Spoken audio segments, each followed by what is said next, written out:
today I am very, very thrilled to have Gerald Hodges from the City of Grand Prairie. Welcome, Gerald. Welcome. Dr. Mo, I'm glad to be here. And Tom Joyner said that he was the hardest working person in media, but I think he's going to have to hand that crown over to you. You know, what you do with Drop the Drugs, blogging, author, you just do some impressive work. And we're just grateful for your partnership with the city. Thank you. I am grateful for my partnership with the city, which is my hometown. Grand Prairie is in the Dallas-Fort Worth area, Dallas-Fort Worth Metroplex. If you're not familiar with it, it's been my home since 2016. And our organization has enjoyed a great partnership, as you know, Gerald, with the City of Grand Prairie. We appreciate your support. You are doing some really, really good work. Former law enforcement officer, now with this position with the city. Tell us about your background and how you came to be in this space. Well, Dr. Mo, as you know, I love that quote that you say with Gandhi, "My life is my message." And it's so true that when, I've been in community service work for over 20 years, did drug prevention support groups everywhere from South Dallas to Highland Park. And that was good from perspective standpoint, that they had different crises, but that was important to them and to meet that. And I was in education for 7 years, where my last position was an assistant principal. I was in Oak Cliff and Fort Worth, had to negotiate truth with gangs and deal with a multitude of issues, as you know, that happen in the community, everything from drug addiction. And then I moved on to law enforcement, and God bless my wife, because I went from a profession that had every holiday known to man to one that I don't know about Christmas, Thanksgiving. So kudos to her for having the patience and the diligence. But during that time, it was just such a blessing to get out more and more in the community. My role as a school resource officer and detective. I think that was the biggest blessing. And then that led to this position, those different experiences. And one of the things I tell people, that if you're not moved by what you do, you're not moving others, and you need to move on. That's good. And so you have to be moved by what you do. And even in the work that you do, that's going to be the engine that really drives you to do different work. And so I always encourage people that make sure what you're doing, that you're passionate about. And this is why I'm just so excited about what we're doing. Well, tell us about what you're doing in terms of the city's approach to implementing. Well, first, you know what? We want to just set a basis so we're all using the same definition. And we've talked about this before: diversity, inclusion, and equity. For those of us in corporate America or in our private businesses where we're training people, we throw that term out there. We might do a checkbox with HR, but what does that mean? And by term, diversity, inclusion, and equity, what are we really talking about there? I think that's a good point, Dr. Mo, because I think if we're confused, we can't be committed. And so we need to take the confusion out for individuals who want to do better, but they're trying to understand. And I think it's important, the platform that you're given with Drop the Drugs, to do that. And so one of the best explanations I heard was given by one of the top execs in the Airbnb. And what she said was, diversity is being asked to the dance. Inclusion is asking that person to dance. And then belonging is asking, what kind of music do they like? And so when you think of diversity, that is asking the different people, the different perspectives into your organization. Inclusion is removing those barriers so that they can come in and join into the work, join into the celebration of the organization and what its purpose is. And then when you look at belonging and equity, that is the goal that we have and the marker that we have to make sure that everybody is enjoying the same experience and that they're enjoying that experience unhindered and that they feel welcome. And it's such a critical part of every organization to do this and to define this, because when you're never going to see an organization that has poor culture that has great performances. And so when you're able to have this culture, when you look at the top companies that perform well and are doing well, it is because their culture is great. So I think it's great that we define these terms, but also understand their significance and importance. Exactly. Exactly. That's really good. And we hear a lot about culture, and a lot of this does go back to leadership, as you said. And that's, we're making this way bigger than your workplace, because I believe in lead where you land. So if it's Sunday school, if it's in your home, in your family, if it's in your workplace, you've got to be consistent across the board and in all of those roles. And sometimes we're not. We've got these great friends at work that we sit by, that we go to lunch with, but then we look at our personal lives, and there may be diversity even, but there's not necessarily inclusion. And I went through this when I moved to Austin, Texas. People would invite me to church. I didn't know anyone, but they wouldn't invite me to the birthday party or the football game or the picnic. So there wasn't, when you include people, when you're really talking about friendship, I know your kids' names, yes, I know your daughter has a podcast, yes. So when we look at the people that we call when there's an emergency, I just recently learned this definition. If there's an emergency, something really important or something really bad, that group, the people who don't just learn it on Facebook, those are your friends. And we really have to look broadly at our relationships, and are we including people? Is it diversified? And is there equity? Love the definition you gave. So tell me, what is the city's approach, the City of Grand Prairie? What is their approach to implementing inclusion in the community? Absolutely. And one of the ways that we help to categorize it and sum it up is the 3 R's, recruit, respond, and reserve. And so when I say recruit, working with key organizations such as yourself, with the Boys and Girls Club, with the Y, with people who are out there actually serving the community. And we have so many volunteer partners that are out there. And we have members of the city and members of the police department that sit on the board of every charitable organization that is in Grand Prairie. What that does is give us a direct line to people who are passionate about serving, and people who know the needs of the community, not just know the needs, but responding to the need. And I think that's real important, that you go out there and you work with people who are solution-minded. They're not conflict-driven, but they're more collaborative-driven. Right. And that's very important to making change. And the next thing is respond. We read to children on Dr. Seuss Day. We go out and respond to Adopt a Street. These various programs. Recently, we had a Pastor Smith from Faith Fellowship out there on Robinson. He reached out to us because he lost 2 young men to violence, and he was concerned about that. And when he did that, we responded. We did a man-to-man conference, brought officers who had different various experiences, shared their experiences. And now we're looking at broadening that same approach and bringing that program to GPISD so that we can help kind of with that disproportionality of African-American males in exclusive discipline that's going across America, which, as we know, correlates with the disproportionality of African-American males who are in the prison system. Right. So if we can address that early on, and once again, those key partnerships, working with the community, working with GPISD, recruiting those people doing the work, that allows us to bring more resources to the table. And when I say respond, you have to be careful who you respond to, because the city has to be, you have to protect your brand.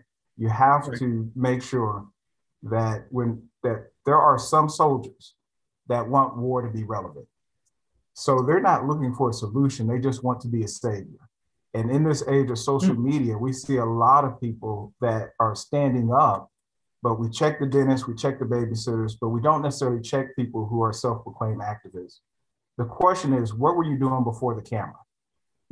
That's the question that we need to ask people. Were you in the community before there was this recognition? And to add to that, after the camera is off, are you just, doing this for a viral moment, and then you go back to life as usual? That's the other important part of that. And I know, I see personally what the community is doing. I see changes from the city council, from Chief Cesney, from Mayor Jensen. And I'm very, very excited about that. If you're just joining us, I'm Dr. Mo Anderson, president of Drop the Drugs, and I'm here today with Gerald Hodges, who's with the City of Grand Prairie, their community inclusion coordinator, and he's sharing with us why diversity, inclusion, and equity matter. If you're live or watching this on rebroadcast, please share it to your page. Please give us a thumbs up, hit that heart. Let us know that you're enjoying what we're doing, our advocacy and engagement. And this is one hardworking, very versatile expert in this area. He didn't just take a little short course and get a certification online. Nothing wrong with that, but he earned it the old-fashioned, hard way, trial and experience. Mr. Gerald Hodges, and as we talk about what the city is doing, I found some best practices that I'll drop in the chat in a moment. So if you guys see me looking around a lot, I'm doing about 3 different things here, from broadcasting to monitoring comments to making sure the audio level is okay. But a couple of things that I came across. One is that organizations tend to resort to legacy tactics of bias training, diversity recruiting, and programs that sometimes backfire and contribute to more division than unity. And several surveys have found that 40% of companies view diversity as a way to mitigate legal compliance or reputational risk. 76% of companies have no diversity or inclusion goals. So what is the motivation when we look at the triple bottom line or the quadruple bottom line from a business standpoint? What are the advantages that a company will experience if they make a real commitment from the top down to DE&I, which is the acronym for all of those words? Absolutely. Those important words, but I'm going to say DE&I. No, right? Absolutely. That's fine. I think that is a great question, because we present and we talk to different organizations about this. Mm-hmm. And when you allow diversity into your organization, you allow different perspectives that bring different solutions. If all you have in your toolbox is a hammer, that is all you have available. You need other tools to solve a multitude of problems. And even when you look now, you look at these companies and we see the diversity that is now starting to appear in commercials.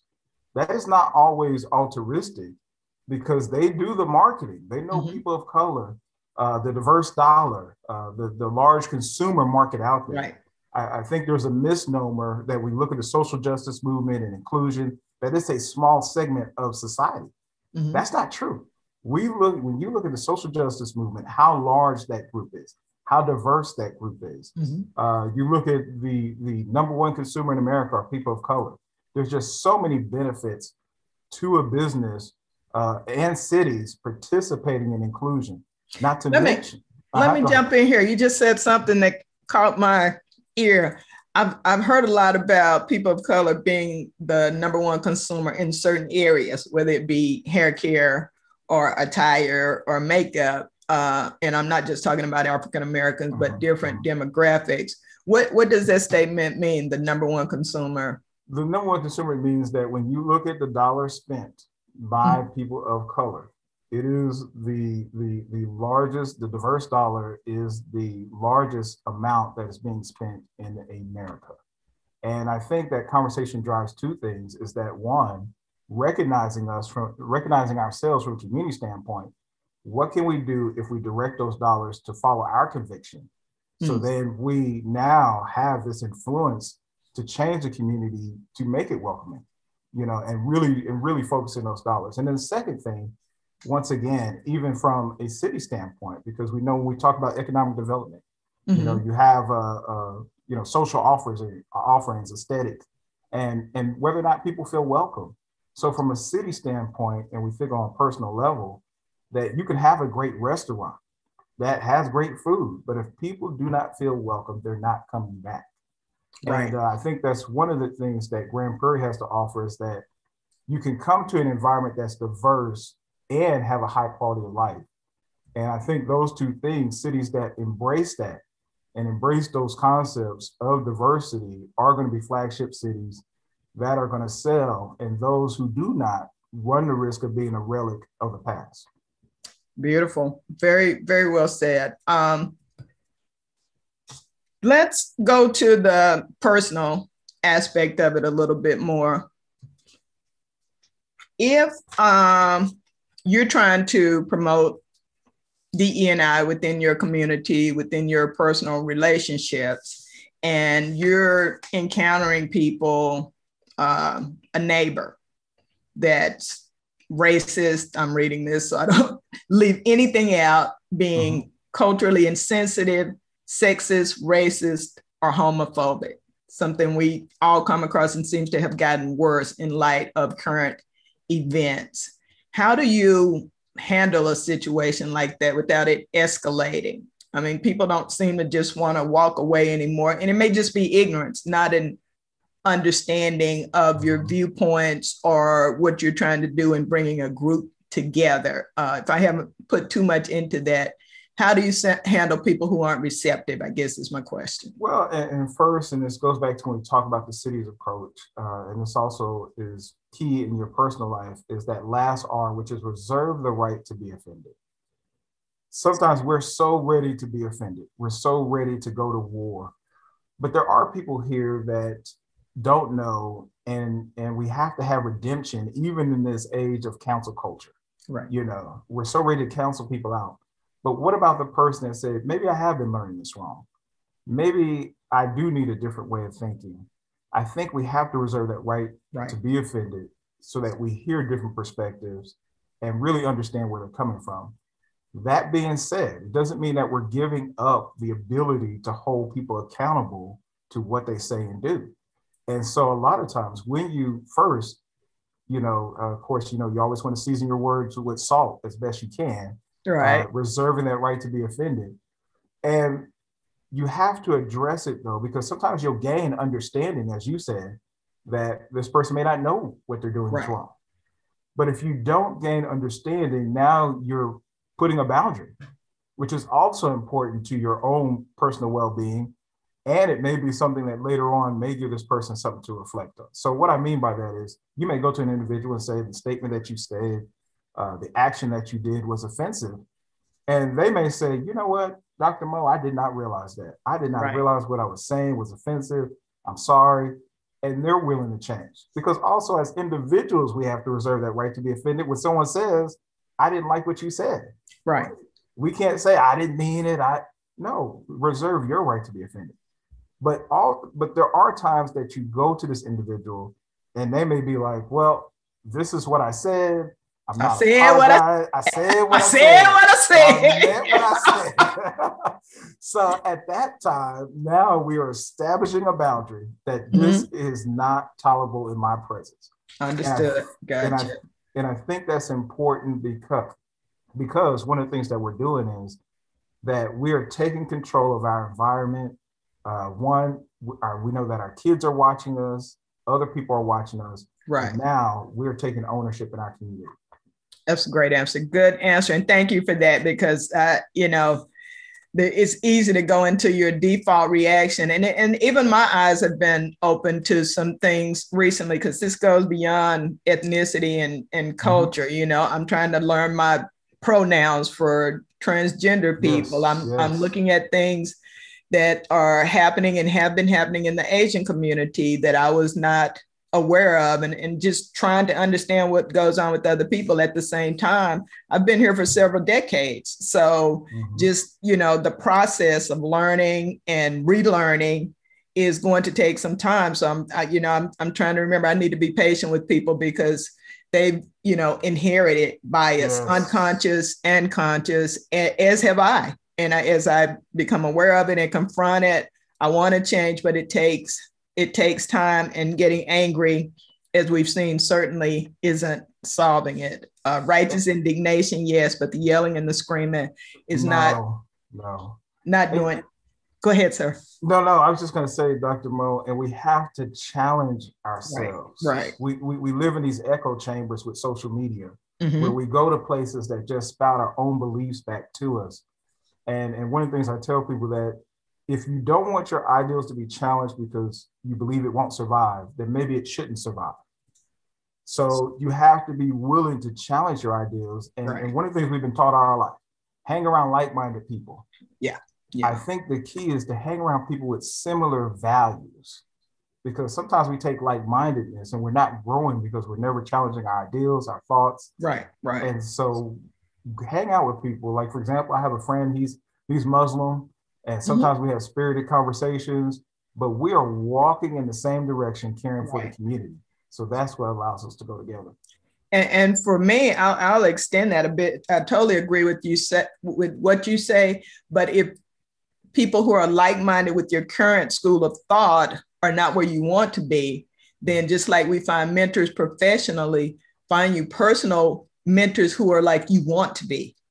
Absolutely. You know, if that's the direction you're trying to go in, because I surround myself with positive, hardworking gold diggers, GOAL, because that's who I want to be. But that wasn't always the case. So some people I'm loving from a distance and, you know, forming some new relationships. So the expanding boundaries means we're going to have to step outside our comfort zone, our comfortable people, if we want to broaden our horizon. So thank you, Partha and Willette and Arcoya for joining us.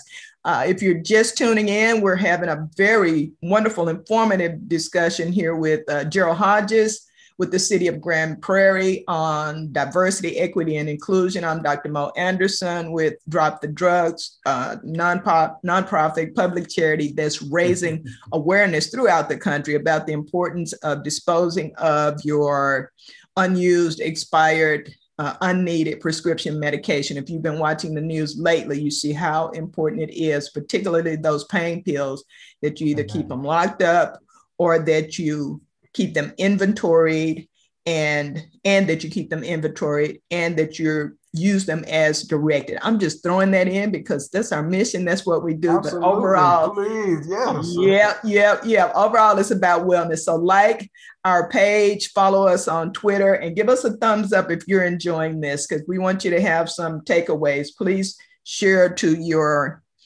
networks. You can just click the share button and share to your page and bring some other people in. We're going to be on about 15 more minutes. And if you have questions, let us know. My eyes are moving all around because I am watching for comments. I did drop that link in for 5 core practices for organizational DE&I that you can take back to your workplace and also implement within your home.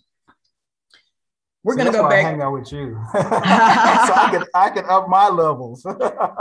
Hey, we are racing together and trying to keep up with each other. Sometimes I'll be the draft when those discs are my dad coach. So sometimes you can run in my draft and vice versa. But it is tiring. Make no mistake about it.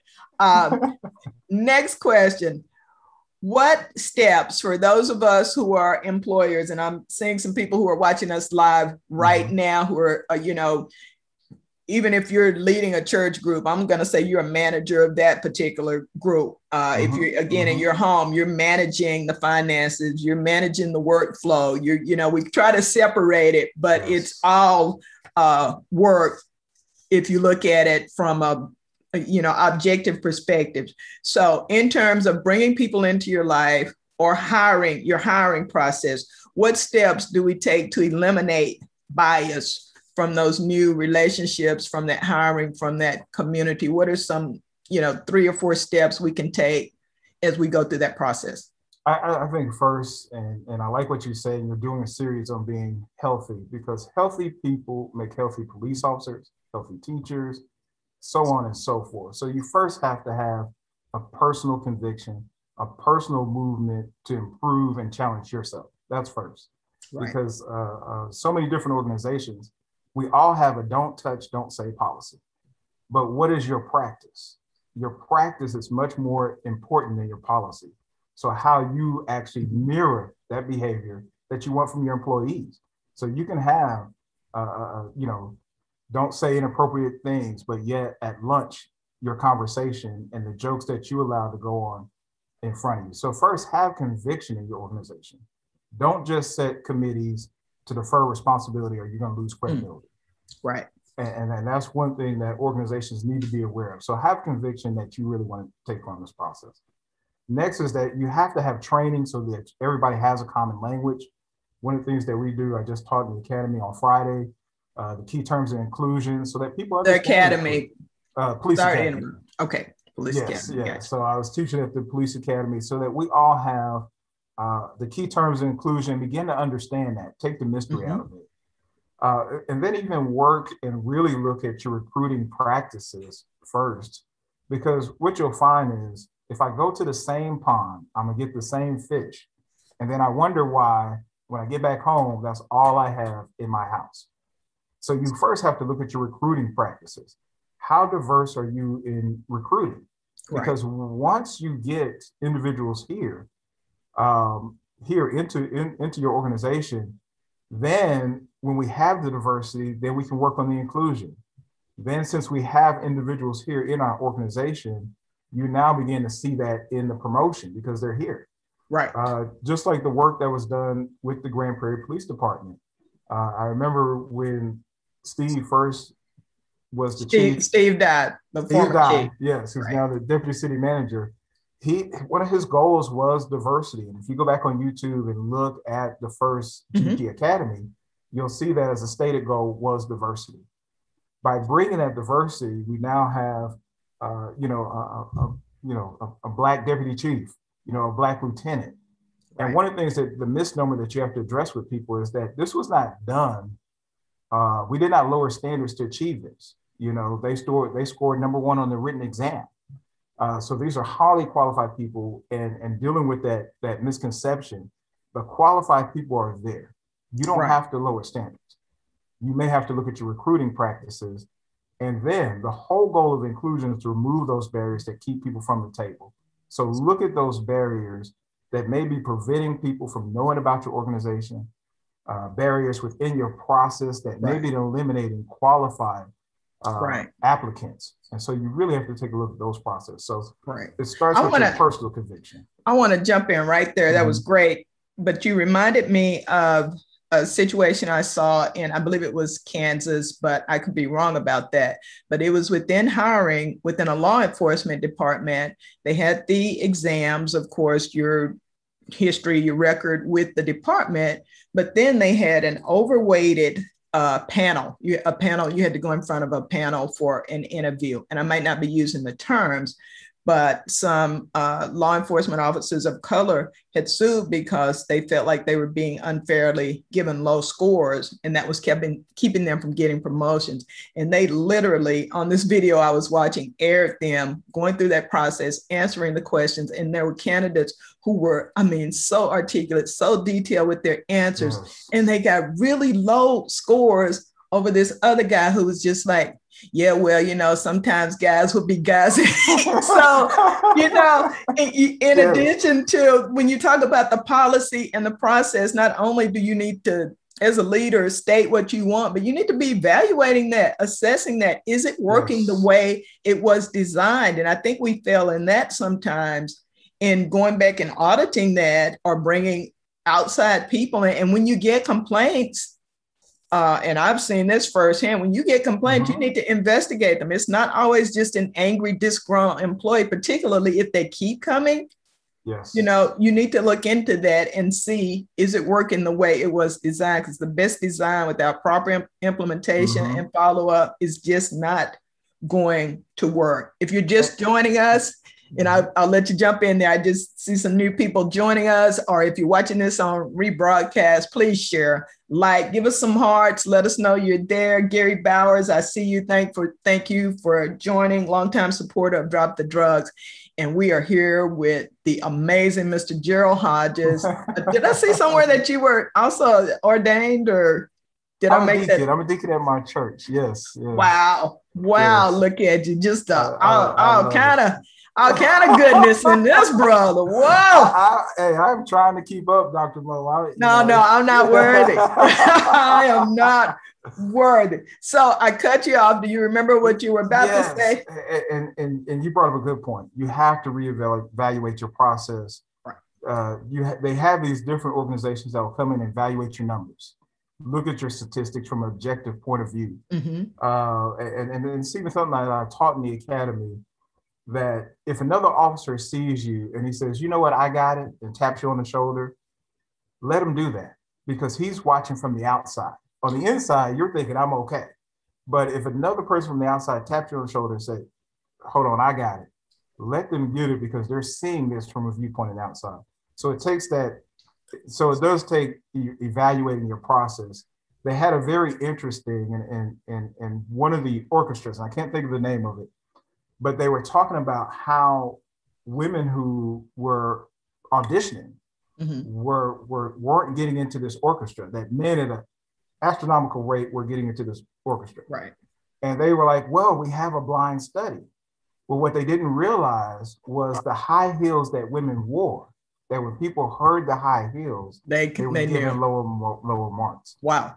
Implicit bias is something that we have to fight, because even, the mind loves patterns. We don't think left, right when we walk. Mm-hmm. We just walk. So to fight stereotypes and those type of biases, we have to really get at them, because they're ingrained. One of the examples that I use, it takes a longer process and takes more work. But let's say, for example, someone comes to your company and they're 6'8", and you are the captain of the company basketball team. The first thing you want to do is run up and say, you look like you play basketball. You don't mean harm, but you're trying to get a center on your team. But ask him what his hobbies are. He may say, I like math, Sudoku, and thank goodness you didn't ask me that I play basketball. I'm speaking of basketball, my Baylor Bears just won the ship. Go Bears, sick 'em. Just gonna throw that out there. I don't care when you're watching this. In 2021, Baylor Bears, Big 12 won the ship. Oh. However, my 4 years at Baylor, which were mostly spectacular, but I was in Waco in the 80s, and there was not a day that went by that someone didn't ask me, what sport did I play? Yes. Not a day. I'm 5'5", just don't look athletic at all. I jog really well, but so far that's not an Olympic sport. And I mean, this was on a college campus full of young people, the majority of whom were there were national merit scholars like myself. I was at Baylor on an academic scholarship, but young people every day just assuming if I'm there, I must play some kind of sport, and it drove me crazy. And I had much respect and admiration for the athletes. I realize that's a form of genius, but to just, that type of unconscious bias to just assume you must be also are things we have to watch. And then another one I heard yesterday, it was like, if you're stranded somewhere and you need help, you can't get whomever to AAA, and a woman stops or a man stops, would you be more relieved if the man stopped to help you? Yes. And I just had to check myself, and I know a couple of female mechanics who are really, really good, but I thought, ouch, you got me. There's no end to this learning process. Because we have someone in HR and they have a background in auto mechanics, in turn, and also are great HR personnel. And you're so right. I went through something similar, and I talk about this in my journey to inclusiveness that I did with the chamber, and did something similar with GPISD. It's no insult to those people that are athletes, but it is an insult if you think that is their only value. And we have to be careful, because our role, sometimes we're willing to accept people. Some people are willing to accept LeBron James and Emmitt Smith, but not their coworker. And so we have to challenge that. Sometimes our bias extends in different areas. Even you saw when LeBron James began to speak, he has his own school. He's active in the community. And we don't necessarily may have to agree with everything he does, but you have to admire the fact that someone's in the community working. But when he stepped out of those boundaries, he was told to shut up and play ball, shut up and dribble. Yes. Which has happened with so many of our athletes who have every right to be involved. And, our entertainers, our public figures, they have every right to be involved, to have a voice, and to use their power however they choose. Good point. Well, Thank you for joining us, Arculia. If the audio is okay, the video is good, and you're enjoying what you're hearing, give us a thumbs up, give us a like, send some hearts floating up just to keep us inspired here, because my coffee is really wearing off. Not that I started drinking green tea. I'm trying to change it up because my caffeine. Well, you know what? Good for you. All right. Let's get another question in here. Can you give me an example? This is a good one of how to make direct reports feel a sense of inclusion, belonging, and equity on a daily basis, beyond the policy on a daily basis. How do we navigate that? I think we navigate that first off how are we as a person? Are we personable? Are we approachable? You know, and make a point to listen. Just like I said, let people tell you who they are, whether you tell them who you think they are. One of the exercises that I tell people is that when you see people, give everybody a thumbs up and let their actions turn the thumb down. And what that does is consciously, if you see people and you have a hard time giving them thumbs up, then you're probably identifying your bias. That as soon as they walk in, you start shaking your head and you know, your shoulders making judgments. Yes. Right. Challenge yourself. You know, is that based on the action? You may be identifying the bias that you have there. So right. Let their actions dictate that. So you have to be open. Once again, we want similar values from individuals and give them a chance. Now, once you talk to them, you may be like, oh no, that's enough. Mm-hmm. But at least I was right. I was right. My instinct was right. Right. Yes. And you know, and the thing about it is, Dr. Mo, is that we have to empty our bag, especially when I talk to young people. Mm-hmm. I said, when I was in law enforcement, whatever call I had before, robbery, you know, murder suspect, whatever it is, I had to empty my bag so when I meet the next person, they didn't get the brunt of that engagement. Exactly. The same thing I would tell young people, empty your bag so that when that last officer that maybe didn't perform the way he should have, that when you meet the next officer, you don't meet him with that kind of don't paint him with a big broad brush. Yes. It really good in our everyday life. Mm-hmm. I agree. Exactly. And you know, I have done a lot of advocacy for a lot of different causes. But at the end of the day, if I have an emergency, I'm calling 911. That's what I remind people of, is that the vast majority in our law enforcement, in our communities, are good people who do want to serve ultimately, whether it's, you know, service, a product, or, you know, constantly coming to my home with Amazon Prime and Uber Eats. Ultimately, yes, we are serving each other and working together, and don't judge by an expression or, you know, the color of someone's skin or any of your perceptions. I love that. Just check yourself. Why is it that I'm having this thought about this person? We do have a question here I want to throw out to you from Arculia Ann Rivers Todd. What should a college student, and I'm sorry, but I'm looking at my iPad here to read it. You're fine. What should a college student say today if asked, what sport do you play? What would be a good answer? I think a good answer is, one, to take a brief moment, never reserve that right to be offended, and say, well, why didn't you ask me about my major? Sometimes questions are a lot less threatening and they make people think. Questions are actually the act of thinking. Mm-hmm. So sometimes I find that when you pose questions to people and they have to answer it for themselves, the discovery is a lot of times more acceptable than anything you could say. Wow. So what I would ask them is, you know, why didn't you ask me about my major? To get those wheels turning, and that may engage the dialogue. That's good. And it's not confrontational, and you know, give them time to think and give yourself time to, you know, emotionally recover from your instinctual reaction when you've been asked that over and over again. That's great. If you guys have any other questions, just put them in the chat, and thank you for watching. I'm Dr. Mo Anderson here with Gerald Hodges from the City of Grand Prairie. If you haven't liked our page on Facebook, please like Drop the Drugs. We are trying to raise awareness about drug abuse, misuse, particularly prescriptions, and what you can do for us today at the end of this great free webinar on a very important topic is go through this evening after work and empty out your own medicine cabinet, those drawers where you're keeping medications. Check the expiration date. There's an expiration date on every bottle, on every box, just like on your milk. And if it's expired, get rid of it. If it's not, put it in a secure location where someone working in your home or housekeeper or babysitter cannot get to it. It is very, very common for people to go through your things when you're not watching them. And that's how addiction works. And they will take some pills, not even the whole bottle, take a few pills, and you don't even know what happened, but you're contributing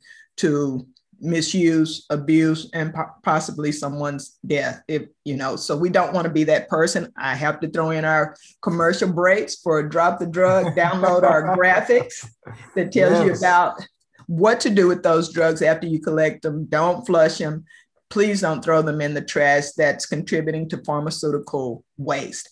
And commercial break over. Back to our guests. We're just about to wrap it up. I've got one more question for you, and then we'll see if there are any questions from our viewers. Thank you guys for watching.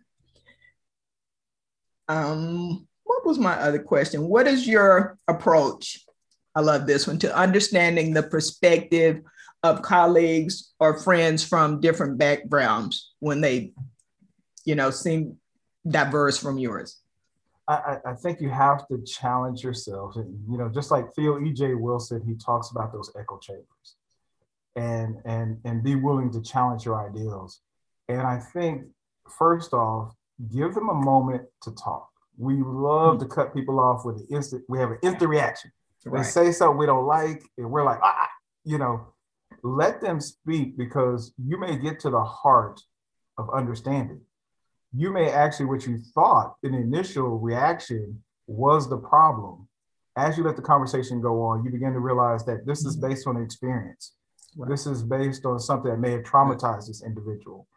And so once you kind of get to that care of the individual and hear them out, then present facts, present it in an objective manner so that you two can hear each other. It is so challenging right now because we have so many polarizing politics. But standing at opposite sides of the room is never going to accomplish anything. No. We have to come to the middle. We have to make some agreements. And I think it first starts with, if I care about you and I know that you care about me, we may not agree on how to do that, but that's what allows relationship to go further and get the work done. So take a moment to hear people. And then once you have that conversation, it may not be one day. You're going to have a lot of patience, because this process may not be a one-day affair. It may be 2 days, 2 months, until finally you're able to get to where you want to go. Or years. We're planting seeds, and you made me think about the types of listening. Covey, I believe it is, and the empathic listening, and to endeavor to do that just the way you listen to children, even if they're not making any sense at all, to try to get to the heart of it and understand it, to listen, to be, listen to hear and speak to be heard, and not just talk over someone. And I have to watch myself with that, especially when it gets emotional. We do just jump in and we want to make our point and we dig in. And I just wish I was listening to you tweeting today, because you have dropped some gems today, Gerald Hodges with the City of Grand Prairie. Thank you. Well, I'm hanging out with you, so I have to step my game up and always. Yes. Hey, I am but on a serious note, so grateful for the work that you are doing in our community. Drop the Drugs is so important. Healthy people. And one of the things I tell people is that kids do not succeed in isolation, nor do they fail in isolation. And so when they succeed, we all win. And then when they fail, they're taking families with them. They're taking victims with them. So when your mission with Drop the Drugs, getting drugs out of our kids' lives, people's lives, just allows us to win so much more as a community and the value of who they are. Thank you. Thank you. And that's You. exactly what we're trying to do. And I appreciate that great feedback. So we don't have any more questions. Before we wrap up, I'll just ask you, was there anything we didn't touch on? One message, if people don't take anything else away, what would be a core takeaway, a key message regarding diversity, inclusion, and equity? Well, one is, live your life as if one day it's going to be in print. So when it is, you're not embarrassed. And so your life is your message, as you stated from Mahatma Gandhi. And then remember, if you're not working and partner with anyone, then are you achieving anything? So these key partnerships are what it's going to take. We can't work in isolation to solve the problems of our community or our city. So partner with us. We're going to make the best effort to partner with you. And check out our website, www.gptx.org/inclusion. Wonderful. Thank you so much for your time and effort. We'll have you back again. You are an expert on so many different areas. I'd love to have you come back and visit with us. And I hope you just continue your good work and have success, and that you're surrounded by people who support what you're trying to do. Thank you again, Mr. Hodges with the City of Grand Prairie.